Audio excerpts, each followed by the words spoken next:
सोचिए कि हम किसी सिनेमा घर में बैठे हैं। हाँ। और पर्दे पर ना एक एकदम जबरदस्त एक्शन सीन चल रहा है। हीरो पहाड़ से कूद रहा है, दुनिया को बचा रहा है। बिल्कुल ऐसा ही होता है मूवीज में। और 2 घंटे बाद जब हम बाहर निकलते हैं ना, हाँ। तो एक अजीब सी मानसिक थकान महसूस होती है।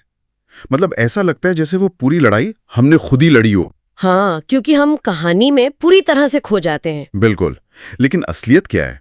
हम तो अपनी जगह से हिले भी नहीं। हाँ। हम तो बस अंधेरे में बैठे पर्दे को देख रहे थे। सही बात है, सारी मेहनत तो किसी और ने की है। हाँ। हम बस एक निष्क्रिय उपभोक्ता बने रहे। तो अगर थोड़ा गहराई से विचार करें ना, तो हमारी आज की जो शिक्षा व्यवस्था है वो भी काफी हद तक इसी तरह काम कर रही है। बिल्कुल सही एनालॉजी पकड़ी है आपने।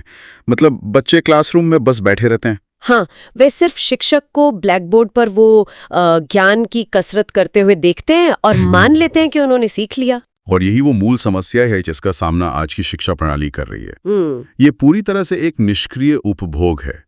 मतलब शिक्षक मेहनत कर रहा है, वो जानकारी दे रहा है। हाँ। लेकिन जो जानकारी ले रहा है उसके दिमाग के वो हिस्से सक्रिय ही नहीं हो रहे हैं जो असल में ज्ञान का निर्माण करते हैं। और यही कारण है कि आज के इस डीप डाइव में हम उन दस्तावेजों और स्रोतों का विश्लेषण कर रहे हैं जो इस पूरी व्यवस्था को पलटने का दावा करते हैं। बिल्कुल, ये एक बहुत ही क्रांतिकारी विचार है। हम एक ऐसी अवधारणा को डिकोड करेंगे जिसे लर्नोग्राफी कहा जाता है। लर्नोग्राफी।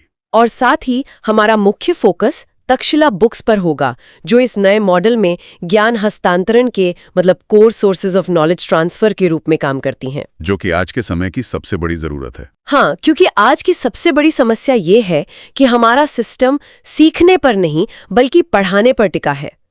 पारंपरिक पाठ्य पुस्तकें छात्रों के सीधे सीखने के लिए नहीं लिखी जाती ना। बिल्कुल नहीं, वे तो शिक्षकों के लिए लिखी जाती हैं ताकि वे उन्हें क्लास में पढ़ा सकें। तो हमारा मिशन आज ये समझना है कि कैसे तक्षशिला पुस्तकें ज्ञान को शिक्षक के माध्यम से नहीं बल्कि सीधे किताब से मस्तिष्क तक पहुंचाने का काम करती हैं, जिसे बुक टू ब्रेन ट्रांसफर कहा गया है।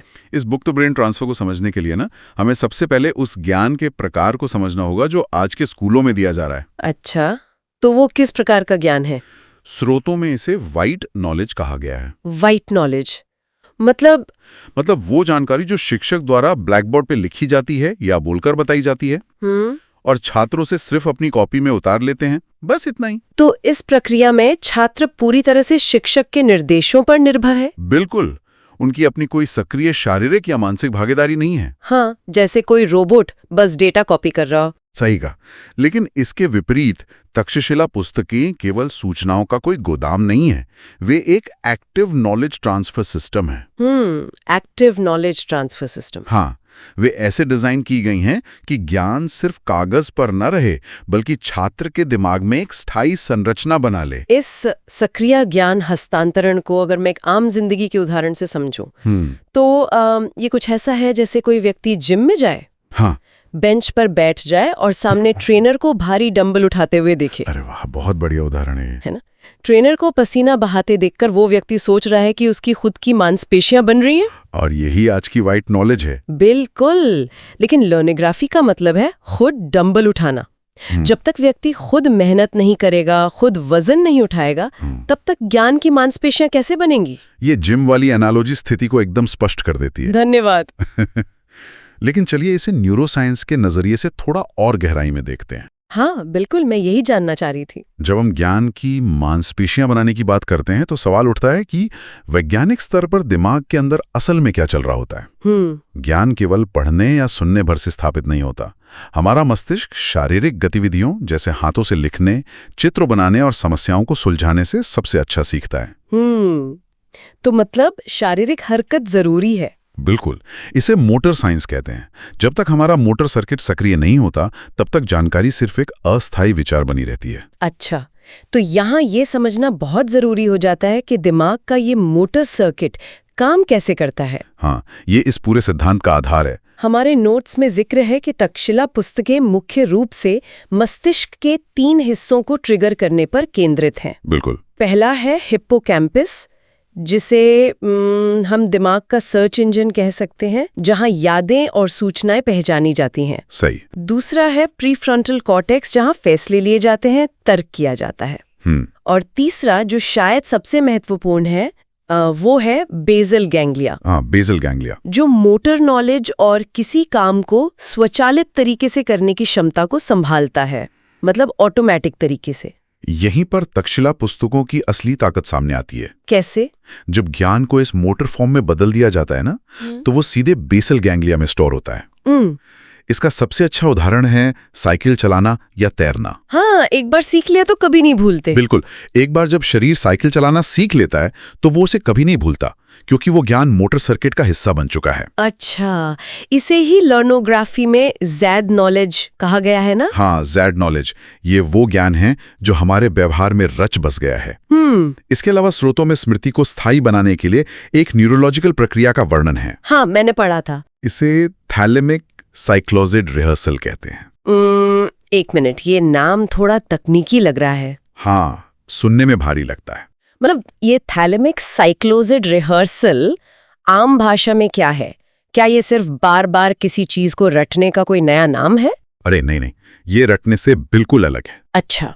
रटने में हम एक ही जानकारी को बार बार पढ़ते या बोलते हैं, जो सिर्फ हमारी शॉर्ट टर्म मेमोरी में जाती है। हाँ, और फिर हम उसे परीक्षा के बाद भूल जाते हैं। बिल्कुल, लेकिन थैलेमिक साइक्लोजिड रिहर्सल एक मोटर लूप है। Motor loop? हाँ, हमारा थैलेमस दिमाग का रिले स्टेशन है। जब कोई छात्र तक्षशिला पुस्तक से कोई कार्य लेता है, उसे अपने हाथ से लिखता है, उसका चित्र बनाता है और फिर उस पैटर्न को छोटे छोटे चक्रों में दोहराता है, तो क्या होता है? तो ये जानकारी थैलेमस के माध्यम से बार बार मोटर सर्किट में भेजी जाती है। ये शारीरिक और मानसिक दोनों का एक संयुक्त अभ्यास है। अच्छा, जो न्यूरॉन्स के बीच के कनेक्शन को भौतिक रूप से मजबूत कर देता है। बिल्कुल सही। लेकिन एक मिनट, यहाँ एक बुनियादी सवाल खड़ा होता है मेरे दिमाग में। हाँ, पूछिए। हम अक्सर मानते हैं कि पढ़ना, गणित के सवाल हल करना या विज्ञान के सिद्धांत समझना, ये मुख्य रूप से एक वैचारिक या कॉग्निटिव प्रक्रिया है। हाँ, आमतौर पे यही माना जाता है। मतलब ये दिमाग के अंदर चलने वाला काम है। तो सिर्फ पेन से कागज पर कुछ शब्द लिखने या एक डायग्राम बना देने से ये शारीरिक मोटर सर्किट कैसे चालू हो सकता है? मतलब न्यूटन के नियम को समझना और साइकिल चलाना, ये दोनों तो बिल्कुल अलग अलग चीजें लगती है ना? ये एक बहुत ही तार्किक संदेह है। इसे इस तरह से समझते हैं। बताइए। जब जानकारी केवल आंखों और कानों के माध्यम से आती है, जैसे शिक्षक को सुनना या किताब पढ़ना, हाँ, तो वह केवल हमारे कॉग्निटिव स्तर तक ही पहुंचती है। यह जानकारी हवा में तैरते हुए एक विचार की तरह है, जो कभी भी उड़ सकती है। बिल्कुल। लेकिन जब किसी वैचारिक जानकारी को हाथों के मूवमेंट में बदला जाता है, मतलब जब हम लिखते हैं। हाँ, यानी जब छात्र उस सिद्धांत को अपनी भाषा में लिखता है, कागज पर उसका एक माइंड मैप या संरचना बनाता है, अच्छा, तो दिमाग का सेरिबेलम और बेसल गैंग्लिया सक्रिय हो जाते हैं। ओह, तो वो अमूर्त विचार को एक भौतिक एक्शन में तब्दील कर रहे हैं। एकदम सही। ज्ञान अब केवल सोचा नहीं जा रहा है, वह किया जा रहा है। और तक्षशिला पुस्तकें ऐसे ही डिजाइन की गई हैं कि वे छात्र को सिर्फ पढ़ने नहीं देती। हाँ, वह उसे लगातार मोटर एक्शन करने के लिए मजबूर करती हैं। ये सोचने पर मजबूर करता है। इसका सीधा सा अर्थ यह है कि हमारी सामान्य पाठ्य पुस्तकें दिमाग को उस स्तर तक ट्रिगर ही नहीं कर पाती। बिल्कुल नहीं, उनके पन्ने तो बस निष्क्रिय रूप से पढ़ने के लिए होते हैं। अगर हमें दिमाग के इस मोटर सर्किट को जगाना है, तो हमें ऐसे उपकरणों की आवश्यकता होगी जो ज्ञान हस्तांतरण के मूल स्रोत बन सकें। और यहीं पर इस पूरी व्यवस्था की रीढ़, यानी 5 तक्षशिला पुस्तकें सामने आती हैं। हाँ, द 5 ट्रांसफर बुक्स।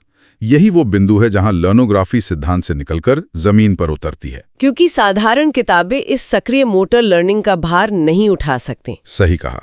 इसलिए इस प्रणाली में 5 विशेष ट्रांसफर बुक्स विकसित की गई हैं, जो एक क्रमबद्ध तरीके से काम करती हैं। तो चलिए इनकी यात्रा को समझते हैं। शुरुआत होती है स्पेक्ट्रम बुक से। हाँ, जिसे मदर बुक भी कहा जाता है। Mother book. तो ये क्या करती है? यह किताब परिभाषाओं, शब्दावली और किसी भी विषय के मूल अर्थों का संग्रह है। मतलब एक डिक्शनरी या आधार की तरह। हाँ, उदाहरण के लिए यदि कोई छात्र भौतिक विज्ञान पढ़ रहा है, तो स्पेक्ट्रम बुक उसे गुरुत्वाकर्षण या बल जैसे शब्दों के स्पष्ट अर्थ देगी, ताकि एक आधार बन सके। यानी नींव तैयार करने का काम मदर बुक करती है। बिल्कुल। उसके बाद अगली सीढ़ी आती है मैट्रिक्स बुक, जिसे श्रोतों में फादर बुक कहा गया है। यह नाम अपने आप में दिलचस्प है। बहुत दिलचस्प है। इस किताब में प्रश्नों, कार्यों और समस्याओं का एक पूरा मैट्रिक्स या ग्रिड होता है। हाँ, जब छात्र स्पेक्ट्रम बुक से परिभाषा समझ लेता है तो वो मैट्रिक्स बुक खुलता है। तो क्या ये किताब उसे सीधे जवाब दे देती है? नहीं, ये उसे सीधे जवाब नहीं देती, बल्कि उसे एक ऐसे रास्ते पर ले जाती है जहां उसे खुद पैटर्न खोजना पड़ता है। अच्छा, और इसे फादर बुक इसलिए कहते हैं क्योंकि घर पे माता-पिता इस किताब का उपयोग बच्चे की प्रगति का मूल्यांकन करने के लिए कर सकते हैं ना? बिल्कुल, और उससे सही सवाल पूछने के लिए भी। तो मैट्रिक्स बुक से पैटर्न समझने के बाद छात्र तीसरी किताब की ओर बढ़ते हैं? हाँ, जो हैं सब्जेक्ट बुक्स। ये किसी विशिष्ट विषय की गहराई में जाती हैं, लेकिन पारंपरिक तरीके से नहीं। तो कैसे जाती हैं? सब्जेक्ट बुक्स को ज्ञान हस्तांतरण के आयामों में बांटा गया है। अच्छा, डायमेंशंस ऑफ नॉलेज ट्रांसफर। हाँ, इसका मतलब है कि पूरा का पूरा पाठ्यक्रम छोटे प्रबंधनीय मॉड्यूल्स में बटा होता है। छात्र एक समय में एक ही मॉड्यूल पर ध्यान केंद्रित करता है और उस विशिष्ट विषय के हर पहलू को खंगालता है। और अब आती है चौथी किताब, जो मेरे हिसाब से इस पूरी प्रक्रिया का सबसे अहम हिस्सा है। जायद बुक। हाँ, जायद बुक। इसे मोटर आउटपुट बुक कहा जाता है। बिल्कुल, ऊपर की 3 किताबों से जो भी ज्ञान लिया गया है उसे शारीरिक रूप में ढालने का काम इसी किताब में होता है।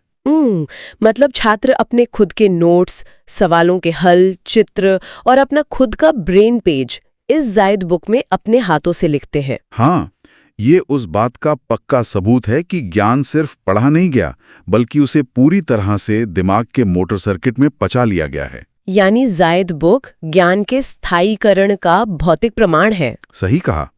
और अंत में इस पूरी व्यवस्था को प्रबंधित करने के लिए 5वीं किताब है मिनिएचर बुक। हाँ, ये एक प्रकार की रिकॉर्ड और ट्रैकिंग बुक है। तो इसमें क्या होता है? अच्छा, ये सुनिश्चित करती है कि कोई भी छात्र प्रक्रिया से भटके नहीं। बिल्कुल।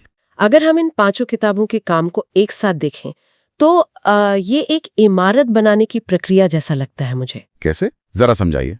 देखिए, स्पेक्ट्रम बुक वो ईंट और सीमेंट है जो कच्चा माल है। मैट्रिक्स बुक उस इमारत का नक्शा या ब्लूप्रिंट है जो बताता है कि कौन सी चीज कहाँ जाएगी और कैसे जोड़ेगी। बहुत बढ़िया। सब्जेक्ट बुक्स उस इमारत के अलग अलग कमरे हैं, और जो जैद बुक है वो असल मजदूरी और शारीरिक मेहनत है जो उस नक्शे को जमीन पर उतारकर घर को खड़ा करती है। और मिनिएचर बुक?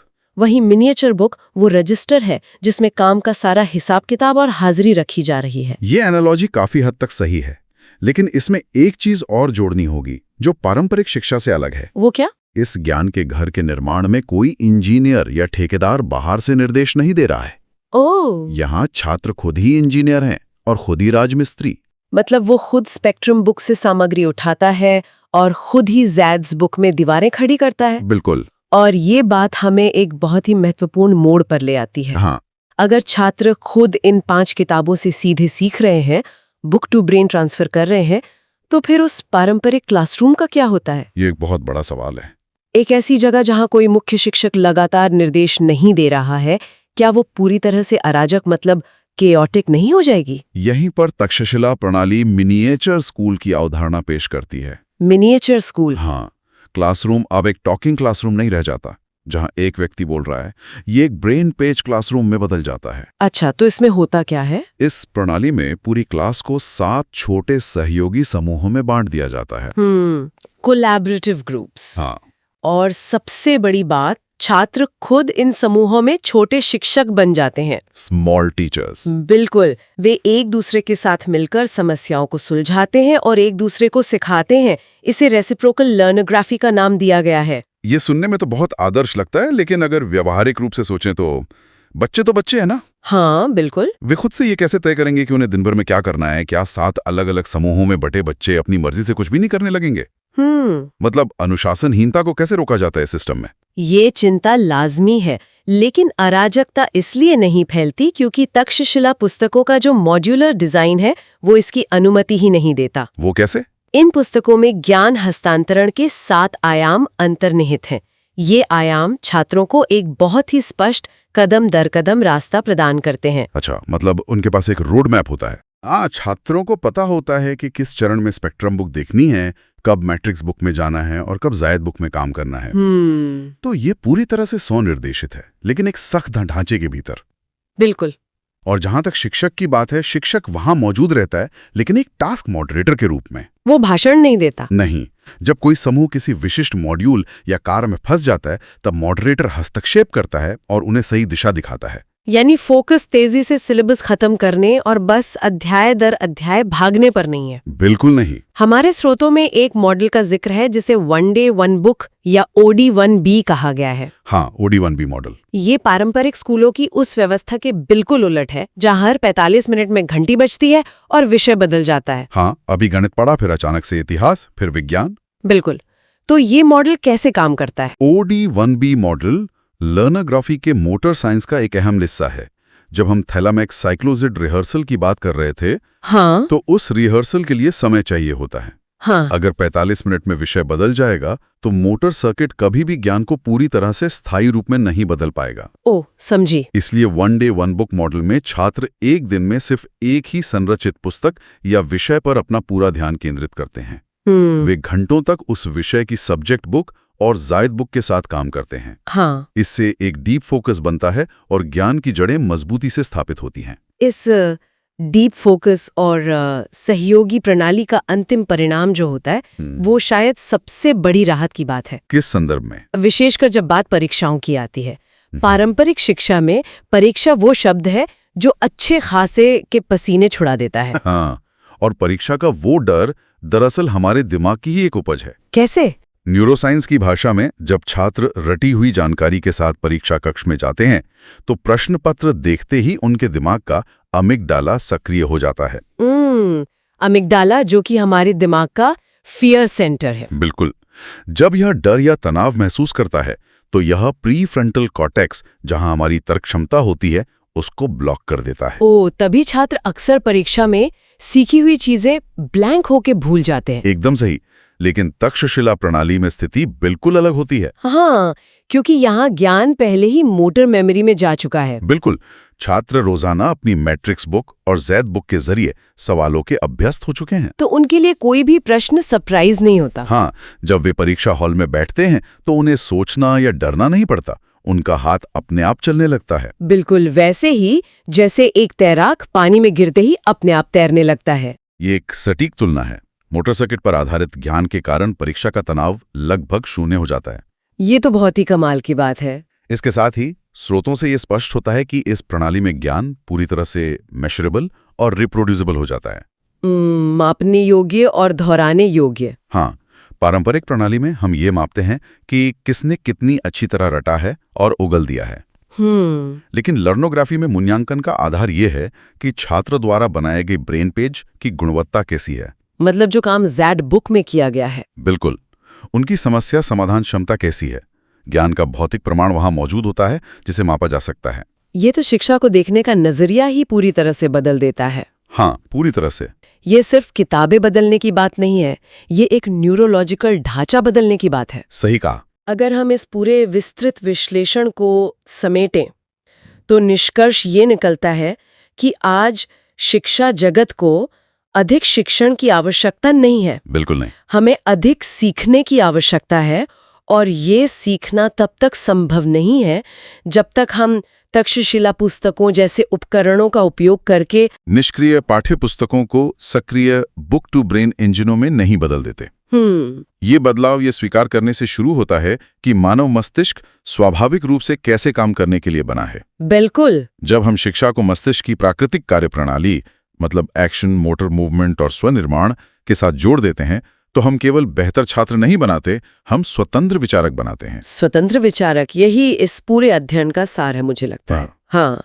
अब जब हम इस चर्चा के अंत पर पहुंच गए हैं तो एक ऐसा विचार है जो इस पूरी व्यवस्था से निकलकर हमारे रोजमर्रा के जीवन पर भी लागू होता है। वो क्या? जरा सोचिए, अगर हमारा मस्तिष्क शारीरिक गतिविधियों, सक्रिय अभ्यास और खुद से ज्ञान का निर्माण करके ही सबसे अच्छा सीखता है, तो हम अपने दैनिक जीवन के अन्य क्षेत्रों में कितने निष्क्रिय हो गए हैं। ये तो सोचने वाली बात है। चाहे वो रोजाना समाचार उपभोग करना हो, जहां हम बस फोन पर स्क्रॉल करते रहते हैं, कोई नया कौशल सीखना हो, या जीवन की किसी समस्या को समझना हो। हम अक्सर सिर्फ सुनते या देखते हैं। हाँ, क्या हम वहां भी उस सिनेमा घर के दर्शक की तरह अंधेरे में बैठे सिर्फ सुन और देख रहे हैं? क्या हम उम्मीद कर रहे हैं कि कोई और हमारे लिए वो मानसिक डंबल उठा ले? बहुत गहरा सवाल है ये। या हम सक्रिय रूप से अपने जीवन का खुद का ब्रेन पेज बना रहे हैं? शायद ये समय है कि हम सिर्फ जानकारी के निष्क्रिय उपभोक्ता बने रहने की आदत को तोड़ें